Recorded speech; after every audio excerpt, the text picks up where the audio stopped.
নীল পুজো উপলক্ষে আসানসোলে চন্দ্রচূড় মন্দিরে ভক্তদের সমাগম। রবিবার নীল ষষ্ঠী। এই পুজোকে কেন্দ্র করে চন্দ্রচূড় মন্দির কমিটির উদ্যোগে মন্দির চত্বরে বসেছে মেলা।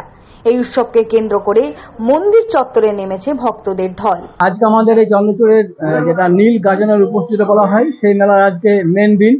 আজকে আমাদের এখানে প্রায় লক্ষাধিক লোকের আগমন হয়।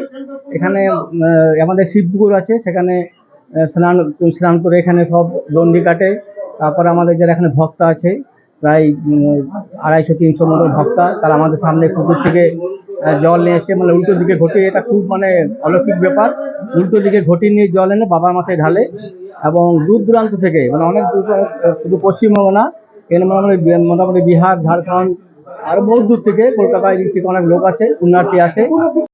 সঞ্জয় যাদব, 99 নিউজ বাংলা, আসানসোল।